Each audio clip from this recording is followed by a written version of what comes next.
જેને કહેવાય પ્રાદેશિક દીક્ષા.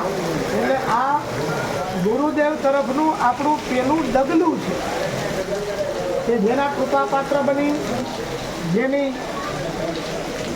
નયનોમાંથી હંમેશા અમૃતધારા થઈ રહી છે એવા સદગુરુદેવના ચરણોની અંદર નિત્ય પ્રતિ આપણા આહાર વ્યવહાર જપ અનુષ્ઠાન દ્વારા જેમ ગુરુજીને આપણે કોઈ કૃપાપાત્ર બનીએ એમ ગુરુદેવના કૃપાપાત્ર બનવાનો આપણને સૌને આ અનેરો અવસર પ્રાપ્ત થયો છે. આજના દિવસ માટે એમાં ગુરુ પૂર્ણિમા મહોત્સવ નિમિત્તે આપણે જ્યારે સૌ ગુરુદેવ પાસે દીક્ષા ગ્રહણ કરવા માટે, દીક્ષા મંત્ર લેવા માટે અનુગ્રહતાપૂર્વક જ્યારે બિરાજમાન છો ત્યારે હૃદયની અંદર એક વિરાટ ભાવ એવો હોવો જોઈએ કે એ અમોઘ શક્તિ કે જેની કોઈ સીમા નથી, એની સામે આ તો સૂર્યને દીવો બતાવવા જેવું છે, એની સામે આપણે એક દીવા સ્વરૂપ, પણ જો એની અંદર સમય જઈએ એટલે આપણે પણ સ્વયં સૂર્ય સ્વરૂપ થઈ જઈએ. બરાબર? જે કોઈ પણ બેનો બાકી હોય ને એને લઈ આપણે પણ સ્વયં સૂર્ય સ્વરૂપ થઈ જઈએ. તો આ પ્રાદેશિક દીક્ષાનું મહત્વ જે છે એને સમજી અને પ્રાદેશિક દીક્ષા આપ સર્વ બેસી જાઓ. બરાબર? આપણે અનુકૂળ થાય કાં તો ત્યાં બિરાજમાન નનો કાં તો ત્યાં. પ્રાદેશિક દીક્ષા નિમિત્તે જે જે કર્તવ્ય, જે જે નીતિ નિયમો આપણને સૌને જે લાગુ પડવાના છે કે જે લાગુ આજથી આ નિયમ પડવાનો છે તેના માટે થોડુંક આપણે પ્રથમ સમજી લઈએ. કારણ કે આપણે સમજીએ ને કે ભાઈ યજ્ઞ કરવા બેસવું હોય તો ધોતી અને ઉપવસ્ત્ર ધારણ કરવું પડે. બરાબર?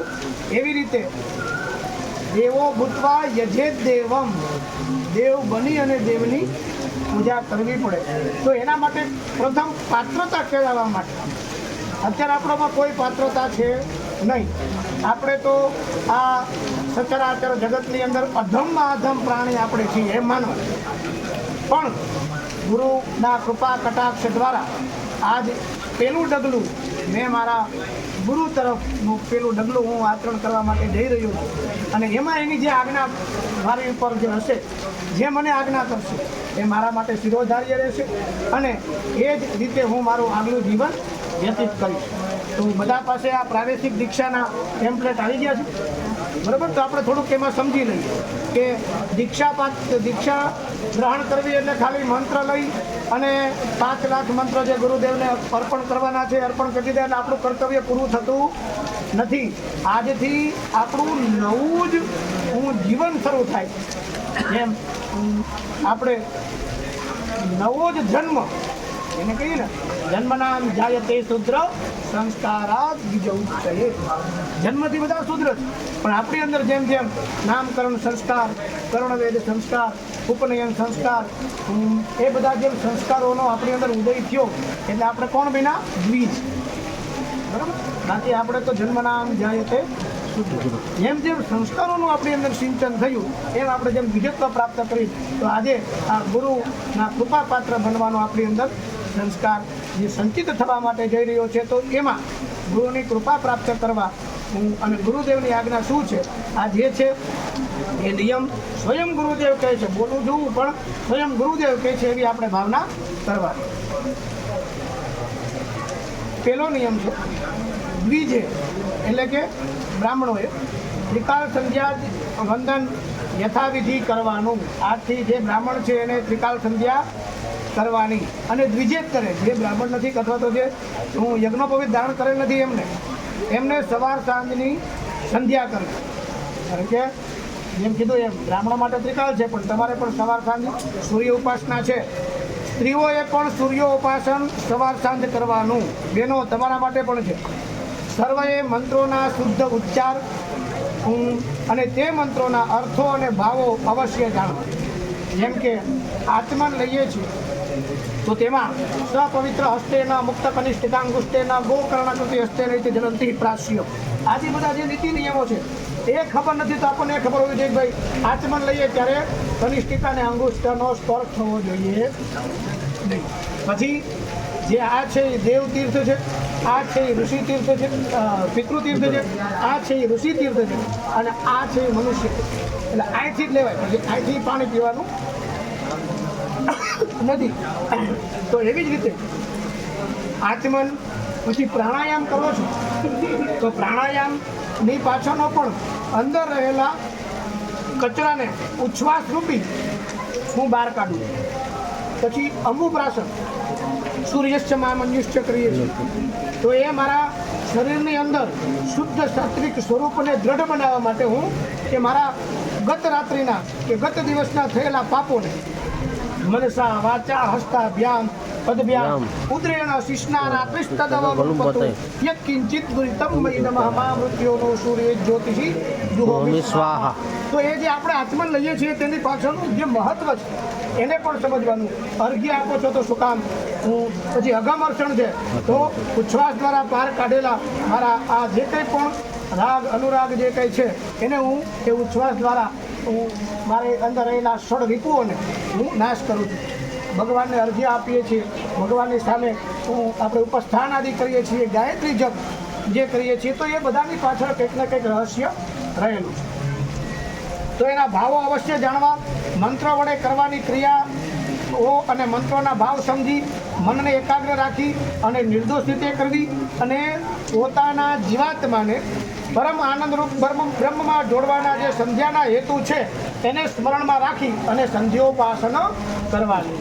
સ્વતંત્ર દ્વિજે એટલે કદાચ બાળક ન હોય પોતે સ્વતંત્ર કમાતા હોય તેને ભાતથી કે કાચા ચોખાથી હું કે જલથી પણ વૈશ્વદેવ કરવો જોઈએ. બ્રહ્માર્પણમ બ્રહ્મ હવિ બ્રહ્માહુતમ ગંતવ્યમ બ્રહ્મ કર્મસ્તવાદિના. જે પરમાત્માએ આ વર્ષા દ્વારા અન્ન ઉગાડે છે એ આપણી અંદર પરમાત્મા જ છે ને.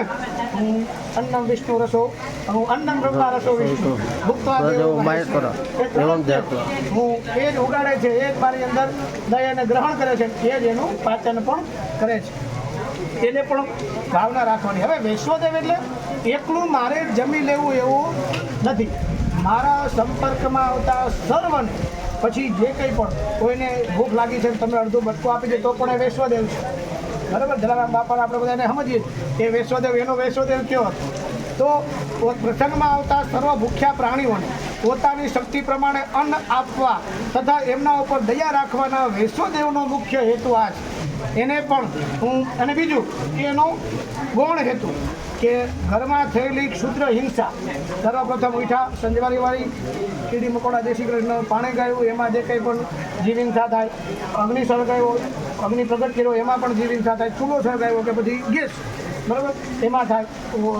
ધાન્યને સારું રાખવા માટે એમાં હવે ઓલી બધી ટીકડા મૂકે છે એનાથી પણ તડકે મૂકો તો મટકા આદિ જંતુઓ નાશ પામે. આ બધા જે દીક્ષાના જે એની અંદર જે વૈશ્વદેવ છે તો એ વૈશ્વદેવ આવા પણ પ્રકારના જે કંઈ પાપો થયા છે એમાંથી મુક્તિને માટે એનો ગૌણ હેતુ છે. તો એને પણ સ્મરણમાં રાખો. સર્વએ અંતઃકરણને મલિન કરનારા સર્વ પ્રકારના અભક્ષ્ય અને અપેય પદાર્થોનો ઉપયોગ કરવો નહીં. અર્થાત અભક્ષ્ય એટલે કે ભક્ષણ અર્થાત ભક્ષણ કરનાર મનુષ્યના અંતઃકરણના સાત્વિક બળને હણનાર ડુંગળી, લસણ, ગાજર, લાલ મૂળા, ભાંગ, ગાજો, ચરસ, માંજી, ભૂરકી, તમાકુ, અફીણ, સુરા, મદ્યપાન, માંસ, માછલા, ઈંડા અને મદ્ય માંસવાળું ઔષધ એટલે કે એની ઔષધિ પણ ન વાપરવા. ઔષધિઓમાં પણ એવાનું સેવન કરવું નહીં. પોતાના અંતઃકરણમાં સત્વગુણની વૃદ્ધિ કરવા મરચાં અને તેલ પણ ઓછા પ્રમાણમાં સ્વાદેન્દ્રિય છે કે હવે એમને મોં ભાવે નહીં પણ જરૂરિયાત પૂરતું થોડોક એનો ઉપયોગ કરવો. ત્યારબાદ સર્વપ્રથમ સર્વએ આહાર, ઊંઘ અને વાણી એ નિયમમાં રાખો. પછી આજે બધા બેઠા થઈને 12 વાગ્યા સુધી બેસી ગયા, સવારે 8 વાગે ઉઠવું એ કરવું નહીં. આજથી બધાએ જેમ ઓલા જનો આપે કેમ કે બાયડમ તેમ સૂર્યોદય પહેલાં ઉઠી જવાનું. એટલે સર્વે આહાર, ઊંઘ અને વાણીને નિયમમાં રાખવા, બનતે પ્રયત્ને સૂર્યોદય પહેલા ઉઠવું. બોલ બાયડમ, બાયડમ બોલ. તું ઉઠી જઈશ ને એમ તો ઉઠે કેટલા વાગે ઉઠે સવારે? વહેલો ઉઠવાનું કીધું છે. જો નહીં ઉઠે દીક્ષા નહીં આપું, મંત્ર નહીં આપું. ગુરુદેવ ના પડે, પેલા વહેલું ઉઠવું પડે. ચાલો હવે દુષ્ટ મનોવિકારોને ઉત્તેજિત કરે એવા કોઈ નાટકો કોઈએ જોવા નહીં. એમાં કઈ વિસ્તૃત ચર્ચા કરવાની જરૂર નથી, બરાબર? એના એવા નિયમમાં રહેવું. બીજું, રહેનાર સ્વતંત્ર મનુષ્ય એટલે પોતાની જે આવક છે એમાંથી પોતાની આવકમાંથી સુપાત્રને યથાશક્તિ દાન આપે. પછી એ પ્રથમ પહેલાં તો આપણું કુટુંબ જોઈ લેવાનું, હું કહીએ છીએ. પછી આગળ વધો તો તમારો જે કંઈ પણ ગામ છે એ જો, પછી રાજ્ય જો, તાલુકો જિલ્લો પછી રાજ્ય પછી દેશ, બરાબર? પણ પહેલાં આપણા પાડોશમાં જઈને કોઈ દુઃખી નથી આપણી આજુબાજુમાં, એ હોય પેલી મદદ એને કરે. એવું નથી કે તમે હોળી મદદ કરશો, ગાયોને ઘાસચારો કેવું કંઈ કરશો તો જ પરમાત્મા. કોઈ પણ ગરીબ દુખિયાને ઘરે જરૂર પડે એ સમયે આપણે એનો સાથ દઈને ઉભા રહીએ ને તો આપણા માટે એ પણ હું દાન યથા શક્તિ પ્રમાણે કરો, પણ એ યથા સમયે જ છે અને યથા વ્યક્તિને જેને ખરી જરૂરિયાત, બાકી જે જરૂરિયાત છે એને દઈ તો આપણે એ તો કંઈ ઓલું નથી. સર્વએ હવે જો આ ખાસ શિવરાત્રિ દર મહિનાની 13 ઉપર 14 હોય ત્યારે શિવરાત્રિ અથવા ખાલી 14ના દિવસે શિવરાત્રિ, તો એ કૃષ્ણ પક્ષમાં અમાસના 2 દિવસ પહેલાં હું એ શિવરાત્રિ અને બંને એકાદશી, કૃષ્ણ પક્ષની અને શુક્લ પક્ષની બંને એકાદશીનું પોતાના સામર્થ્ય પ્રમાણે, પોતાના ભાઈ શરીરની ઓળી જોઈ, બરાબર, કોઈ રોગ આદિ કંઈ હોય તો હું સામર્થ્ય પ્રમાણે ઉપવાસ, કદાચ ઉપવાસ નથી કરી શકતા તો એક વેલા, કે કદાચ એક પણ નથી કરી શકતા તો ભાત વિનાનું ભોજન, તો કદાચ ડાયાબિટીસ હોય ભાઈ હવે નહીં ભીખું રહેવાય, તો ભાત વિનાનું ભોજન છે એક વેળા પણ હું ભાત જમીન નહીં, એક જ ટાઈમ, એક ટાણું જેને આપણે કહીએ. ત્યાં પછી ઉપવાસ કરો, જેમાંથી એક તો ફરજિયાત કરો. જો સાવ ઉપવાસ કરી શકો તો બેસ્ટ, પણ નથી કરી શકતા તો આ તમારે એક ટાણું તો કરવું. હવે સ્વધર્મમાં અડગ શ્રદ્ધા, સ્વધર્મ પરિપાલનમાં પરમ ઉત્સાહ, મન વાણી અને શરીરથી અહિંસા, હિતકર સત્ય ભાષણ, અસ્તેય એટલે કે દરેક પ્રકારની ચોરીનો ત્યાગ, બ્રહ્મચર્ય એટલે કે વિરક્ત પુરુષોએ અને વિરક્ત સ્ત્રીઓએ ક્રમથી સર્વ સ્ત્રી સાથેના અયોગ્ય વર્તનનો અને સર્વ પુરુષોની સાથેના અયોગ્ય વર્તનનો પરિત્યાગ કરવો છે, તથા ગૃહસ્થ પુરુષોએ પરસ્ત્રી સાથેના, ગૃહસ્થ સ્ત્રીઓએ પુરુષ સાથેના અયોગ્ય સંબંધનો પરિત્યાગ સેવો છે. યથા યોગ્ય ઉદ્યોગ કરતા પ્રાપ્ત થાય તેમાં સંતોષ, નૂતન અને મનની પવિત્રતા, શુભ ગુણ ને તરત ગ્રહણ કરવાની આગ્રહતા, વ્યવહાર અને પરમાર્થમાં પ્રાપ્ત કામમાં પૂરતી સાવધાનતા, સમયનો સદુપયોગ કરવાનો સ્વભાવ, શુભ કામ તુરંત જ કરવાનો સ્વભાવ અને મધુર ભાષણ કરવાનો સ્વભાવ, એ શુભ ગુણો મેળવવા સર્વએ સદા આગ્રહપૂર્વક નિત્ય પ્રયત્ન કરવો.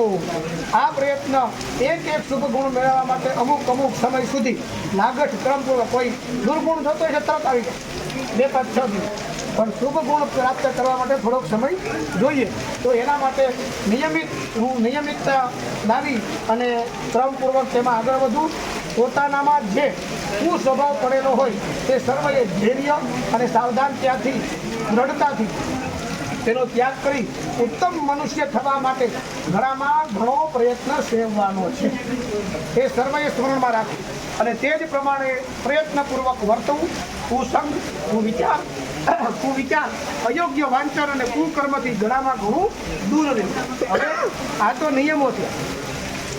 હવે દીક્ષા લીધા બાદ તમારા બધાનું વિશેષ કર્તવ્ય આવે કે સર્વએ પ્રાતઃકાળની સંધ્યા પછી નિત્ય પંચોપચાર વડે પોતાના સદગુરુ કે તેમની પ્રતિમાજીનું અથવા તો પાદુકાજીનું પૂજન કરી તેમની પ્રતિમાને પ્રણામ કરી અને પછી પોતાના સદગુરુએ કારુણ્યથી આપેલા ઈષ્ટમંત્રના અર્થનો, મહાત્મ્યનો થોડો સમય વિચાર કરી અને ક્રમપૂર્વક 5 લાખ વાર ઉપાંશુ મંત્ર માત્ર પોતાના હોઠ જ હલે, કોઈ સાંભળે નહીં, એને ઉપાંશુ પોતાના હોઠ જ હલે એ રીતે જપ, શુદ્ધ ઉચ્ચારણ એકાગ્ર મનથી કરવાનો. 5000 માળાનો ફેરવો એટલે 5 લાખ જપ થાય. ઈષ્ટમંત્ર કોઈને સંભળાવવો વા કહેવો નહીં. જપ પોતાના પવિત્ર આસન ઉપર પૂર્વાભિમુખે, ઉગમણું 2 બાજુ સૂરજ ઉગતો હોય ને પૂર્વાભિમુખ, ઉગમણું તરફ મોઢું રાખી અને બેસી ઊંઘ અને બીજા વિચારોને વશ રાખી અને બીજી વેળાએ પણ બીજા વિચારોને વશ રાખીને કરવાનો છે. અને આમ બીજા કોઈ કામમાં હોય ત્યારે પણ નિત્ય નિરંતર આપણા મનમાં આપણો આ જે ગુરુનો જે મંત્ર છે, જે ગુરુ મંત્ર છે, એનો જ નિત્ય નિરંતર જપ થાય તેવો સ્વભાવ પણ આપણે પાડવાનો છે. સર્વે પદ્માસન, બરોબર, સિદ્ધાસન, સ્વસ્તિકાસન, પોતાને અનુકૂળ આવે એવું કોઈ પણ એક આસન અડધા કલાક વા કલાક સુધીનું અથવા તો તેમાં પણ ધીમે ધીમે લાંબો સમય બેસી શકીએ આવો આપણે પ્રયત્ન કરવાનો. સર્વએ રહસ્યને સમજી ત્રાટક એટલે આંખને સ્થિર રાખવા પૂરતું જે છે એ પણ ત્રાટક પણ સિદ્ધ કરવું. અને આજથી તમારે આ દીક્ષા લીધા પછી મનુષ્ય મિત્ર, સ્વાભાવિક ધર્મ, દુરાચાર, ગિરિવ્રત, જેની અંદર બ્રાહ્મણોને ગુરુદેવે ખૂબ ઉપદેશ આપ્યો છે. હું સુબોધ કલ્પલતા, સદુપદેશ દિવાકરનું પ્રથમ કિરણ એ પુસ્તકો સમજણપૂર્વક વાંચવા. જે બ્રાહ્મણ છે તેને રુદ્ર સૂક્ત, પુરુષ સૂક્ત, ઈશાવાસ્ય એનો અર્થ સહિત પુસ્તક લઈ તેના અર્થને પણ સમજવા, એને વાંચતા શીખી લેવા. તેમાંથી બની શકે એટલો ભાગ એ મોટા એવા છે. હા, આજે બની શકે તેટલો ભાગ કંઠસ્થ કરવો. સર્વેએ ઊંઘવા પહેલાં, જો સાંજે શયન પહેલાં પણ, ઉઠ્યા પછી સંધ્યા પછી કર્તવ્યનું સમજાવી દીધું. હવે સાંજે ઊંઘતા પહેલાં પણ પરમાત્માના સ્મરણ ધ્યાનમાં મન અને વાણીનો વેગ વહેતો કરી અને પછી શાંતિવાળી નિંદ્રા લેવાનો સ્વભાવ પાડવાનો. હે ભગવાન, હું મારા 5 જ્ઞાનેન્દ્રિયો અને કર્મેન્દ્રિયોને મનને તારા ચરણ કમલની અંદર અર્પણ કરું છું. સવારે વહેલા ઉઠાડી દેજો. સર્વએ પોતપોતાના અંતઃકરણની પવિત્રતા, સૂક્ષ્મતા, એકાગ્રતા અને શાંતિને વધારનારા દીક્ષાના હેતુને તથા પોતાના જીવનના ઉદ્દેશ્યને વારંવાર સ્મરણમાં રાખી સતત એ પ્રમાણે વર્તવા ઘણામાં ઘણી જ સાવધાનતા સેવવાની છે. હવે આ જે કીધા એ બધા જ નીતિ નિયમો આજથી જે દીક્ષા ધારણ કરે છે એ સર્વને લાગુ પડશે. હવે આમાં આ બધું જે આપણે આપવામાં આવ્યું છે એમાં તૈયાર ને? જે દીક્ષા લેવાના છે એ બધાને પૂછી લો. દીક્ષા લેવાના છે એ બધા તૈયાર? જો આ મેં કીધું એ આજ્ઞા કોની છે? બરાબર. એટલે હું બોલતો હતો પણ તમારે એમાં ગુરુદેવ જ મને કહે છે. અને એટલા માટે જ ગુરુ આજ્ઞા કદાચ ગુરુદેવ અત્યારે નથી કહેતા કે જો અત્યારે સન્મુખ હાજર થઈ ગયા હોય તો તમારી મારી કહેવત નથી કે આપણે ખાલી ઉભા રહી.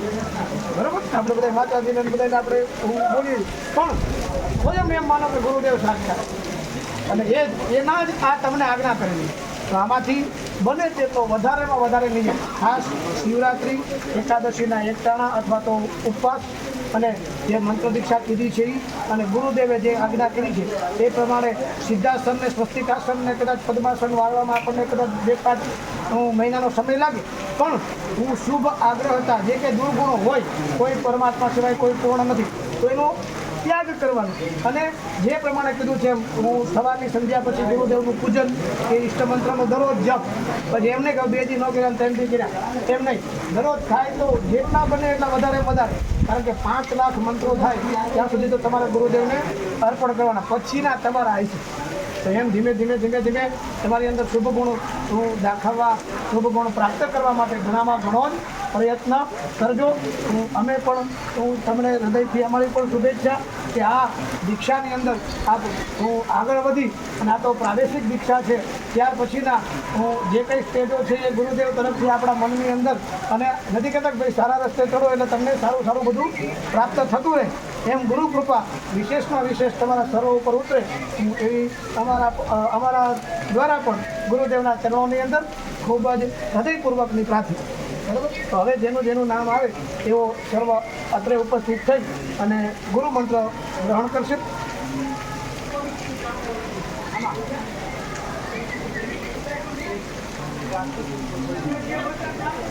ભાઈ ત્રંબકભાઈ પંડ્યા આવ્યા છે. રાજેશભાઈ ત્રંબકભાઈ પંડ્યા નથી ને? કરદમ કુમાર મહેશભાઈ મહેતા હાજર છે. કરદમ કુમાર મહેશભાઈ મહેતા, હવે તમે મંત્ર દીક્ષા લેવું છું? તમારે લેવું છે? હા તો આમ જાઓ, હાલો હાલો ભાઈઓ આમ જાઓ, અહીંથી થોડો ખાલી 1 મિનિટ માટે ખાલી તો સામેથી ઉતરજો. નહીં ખાલી બેસો ને બેસી જાઓ.